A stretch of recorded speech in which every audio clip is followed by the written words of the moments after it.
inning, a tight one against the Cotuit Kettleers tonight alongside Gino Antamarino. I'm Luke Brenneman. Gino, the Mariners go to their third arm of the ball game. It's the right-hander out of TCU, Cohen Fieser. He just got to the Cape. He's pitched just one time this summer, but Fieser has strikeout stuff, a mid-90s fastball, and had a solid year in the Big 12. What did you see in his first time out just a couple days ago? Yeah, didn't go very long. It was back on July 15th. Went just 1 2/3. Gave up no hits, no runs. Had just 2 walks and 4 strikeouts. Impressive stuff in his debut. We'll see if he can look sharp again here tonight. Well, now a high leverage spot in this one. Just a 1-run lead for the Mariners, and it's the 8th inning. He'll be dealing with 8, 9, and 1 in the Kettleers lineup. Taggart Tyson the first. A righty-righty matchup. Tyson so far today, 0 for 2, has flown out both times.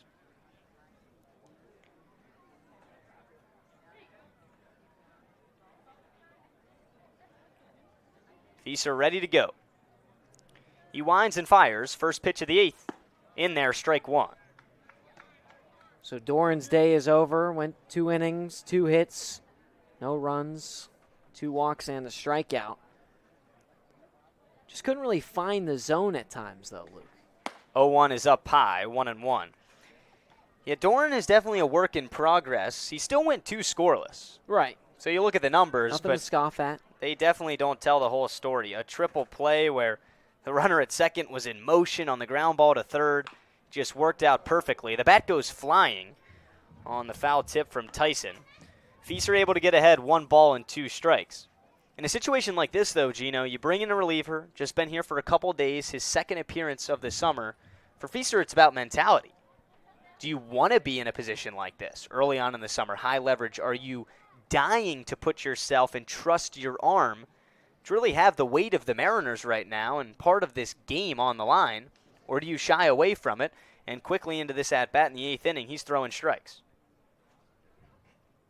1-2 count to the first baseman for Cotuit. He chokes up on the bat. Fieser winds and fires. 2-strike pitch. Ooh, missed a little bit upstairs. 2-2.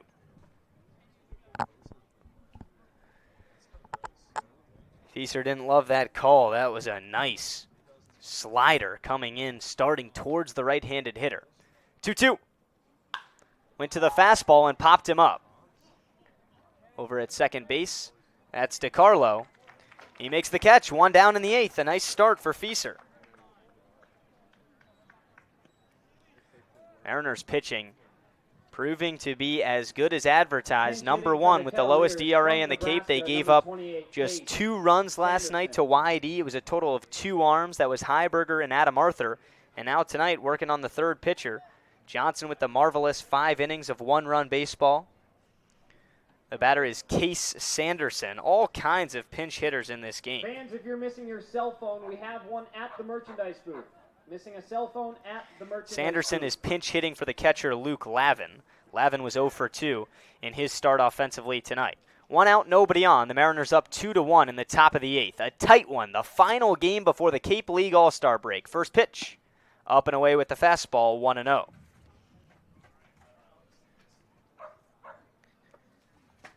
That's the thing about Cotuit. They're not going to go down, especially in this tight of a game. You can't give them any daylight to come back offensively. They've got the offensive firepower. 1-0 pitch.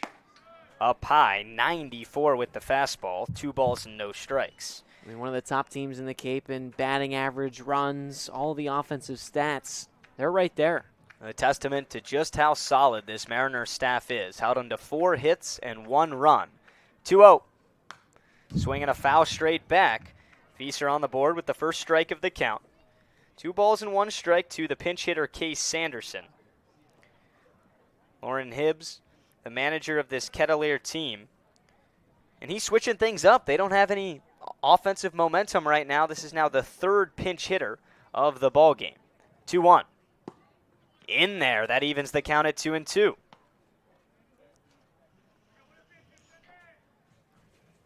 On deck, the top of the order and Bogenpole. Fieser shakes off a couple pitches from the pitch com, toes the rubber, working from the windup. The 2-2. Up and away. The count goes full.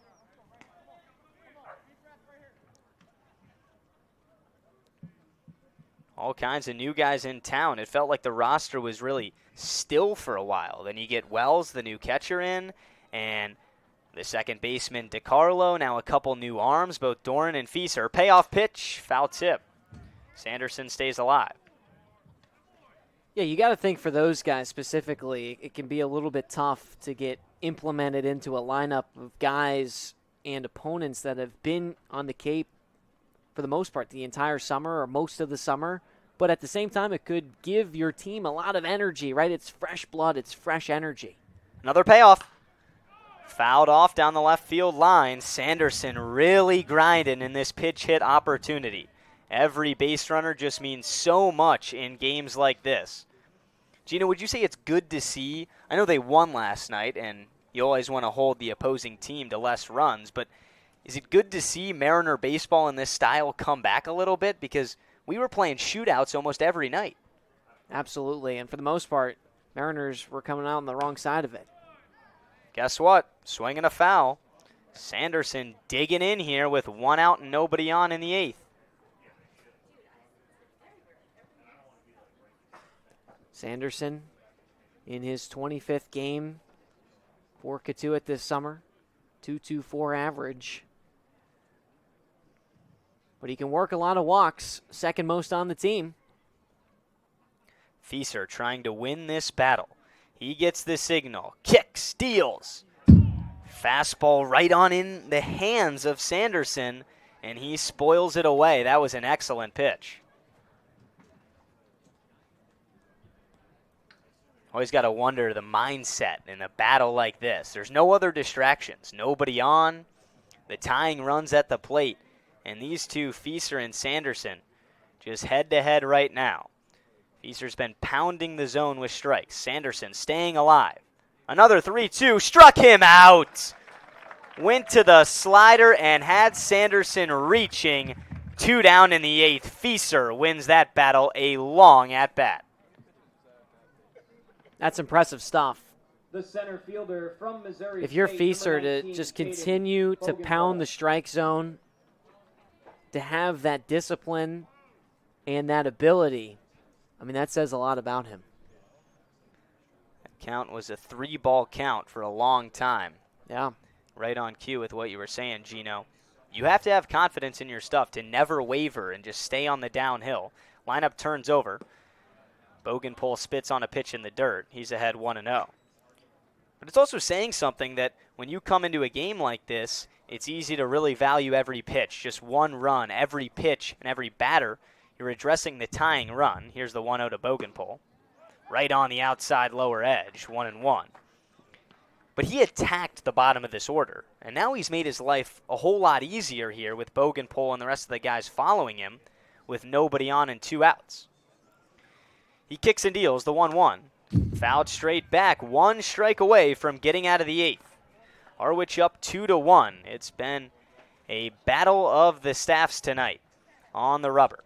The Mariners getting the better of the Kettleers right now. Harwich coming off a win last night. Just a game over 500. Cotuit, the bottom of the West in the standings. They've lost 2 in a row. Trying to get something going. 2-strike pitch. Swing and a foul. It's like that Wareham game for the Mariners a couple days ago. Tanner Duke and Thomas Shirtleff both going an inning and both pitching over, having over 40 pitches. If Fieser can throw a strike here, he'll be fired up along with the rest of the Mariners. 1-2 up high. A nice take from Bogenpole. When talking to the Kettleers broadcasters pregame, they said Bogenpole's a guy that they're trying to will a little bit, trying to get him on base. Really good numbers at school. He has the frame, an extremely athletic player. 2-2. Inside, that got away from Conti. Nobody on, so it doesn't matter. 3 balls, 2 strikes, 2 outs in the top of the eighth. A gorgeous, dark, but 70-degree Friday night. The Mariners trying to kick off All-Star Weekend here in Harwich with a win. And out here could go a long way. Payoff pitch. A little bit low. That was a heck of a pitch and a better take from Caden Bogelpole. He extends the top of the 8th. The left fielder from Wichita State, number 12, Camden Johnson. That's the 4th walk tonight, given up by a Mariner pitcher. Those numbers trending downward as well as we head into the off weekend. Runner at first is the tying run. 2 outs for Camden Johnson. This is not the Kettleer that the Mariners want to see in the later innings. He's 3 for 3 tonight. Pitch clock was winding down. And Doran had Johnson on the ropes last time out. But Johnson just so relentless in the box. We always talk about on the broadcast, Gino, shutting the door. A chance to do it here. Righty-lefty matchup, first pitch. Swinging a foul right off the shin of Johnson, and man, that one ate him up. That's got to sting. If Camden Johnson gets his 4th hit of the game now, we might just have to roll out the red carpet for this guy because he's a gamer. The trainers come out, so Johnson is really beat up. Looks like it hit right around the right knee area.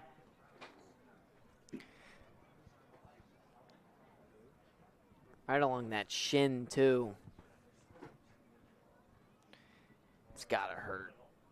While we have a second, let's take a look at some Cape League scores around the area. Bourne beating down Wareham 9-1.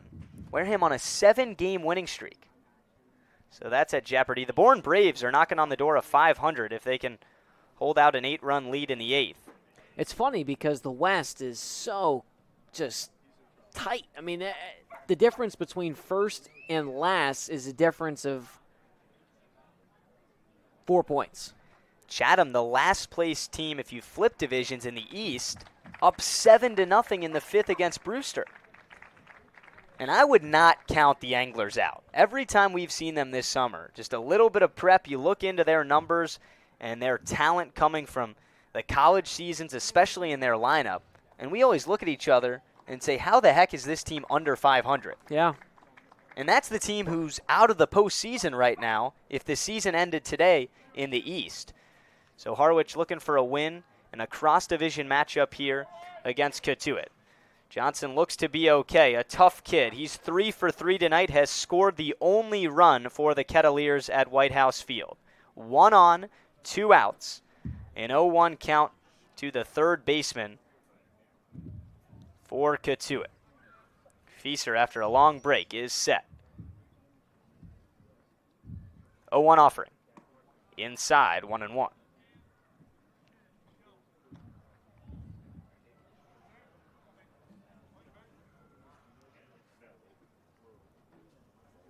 Runner at first, Bogenpole, an athletic Kettleer, not too much speed on the bases. He's 6'4". 1-1. Up high with the fastball, 2 balls and 1 strike. Now Johnson's thinking he's going to get something to hit. Got to give credit to the Kettleers. They are not laying down and quitting. It started with the pinch hitter, Case Sanderson, who eventually struck out, but drew out a long at-bat against the reliever Fieser. He's behind 2-1. The pitch. Fastball high, 3 balls and 1 strike. Conti, the catcher for Harwich, trying to calm down the new right-hander out of TCU. He wipes off the dirt on the mound, now toes the rubber. Runner at first, Bogenpole. That's the tying run in a 2-1 game with 2 outs in the top of the 8th. 3-1. Right on the inside corner with the heater. The count goes full. The runner at first will be in movement. 3 balls, 2 strikes, 2 outs. A tight one here in Harwich. Johnson, 3 hits tonight, has not been retired once. Fieser looking to do the job here in the 8th. The payoff pitch. Ground ball right side. DiCarlo on it, flips to first. in time. That ends the 8th. Cohen Feaser comes in and shuts the door for now. We head to the home half of the 8th. The Mariners up 2-1 on Cape League TV.